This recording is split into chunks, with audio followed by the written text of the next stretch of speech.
یەکێک لە شکستە هەر دیارەکانی حکوومەتی ماوبەسەرچوو دابینەکردنی موچە بۆ موچەخۆران و بەردەوامی مەترسیە لەسەر موچەی هەر مانگێک.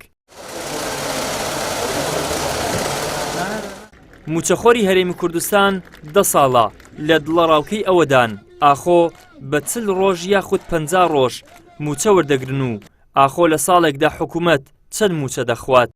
حکوومەتی هەرێم مێژوو هەیە لە فەشەلهێنان لە نەتوانین لە بۆ دابینکردنی موچە. لەو پرسە دەمێکە فەشەلی هێناوە، بەڵام ئەوەی هەیە کە ئێستا ئەمە قسەی لەسەر بکەین لە بۆ ساڵی داهات و ئەگەر ئەو ڕێکەوتنانەی کە لە 24 ئیشی لەسەرکرا و ڕێکەوتنی لەسەرکرا بچێتە 2025 بە هەمان شێوە هەرێم پێشێلی کۆمەڵێک داواکاری بکە لە بەرامبەر حکوومەتی عێراقی، بەڵێ بێگومان موچەی مانگەکانی ساڵی داهاتوش بە هەمان ئەو موچانەی ئێستا بە هەمان ئەو دەردا دەڕۆن. موچەخۆران گەیشتوونەتە ئەو یەقینەی تاکو پارتی و یەکێتی وڵات بەڕێوەبەرن کێشەی موچە و کێشەکانی دیکەی پەیوەست بە ژیانی ڕۆژانەیان چارەسەر نابن.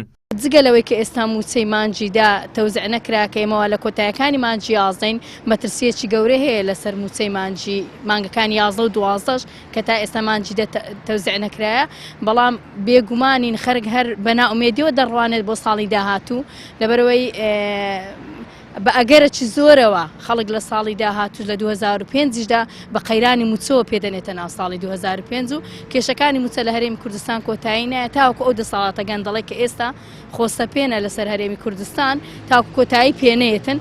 بێگومان دەبین لەوەی کەوا خەڵکی هەرێمی کوردستان بەردەوام لە قەیرانی موچەدا دەبێ موچەخۆرانش هیچ ساڵێک نابێ هیچ ساڵێک تەواو ناکەن بەوەی موچەیەک دوو موچە سێ موچەیان نەچێتە قوت و گیرفانی مەسوولەکانی نێن ئەو دوو حکومەتەیە.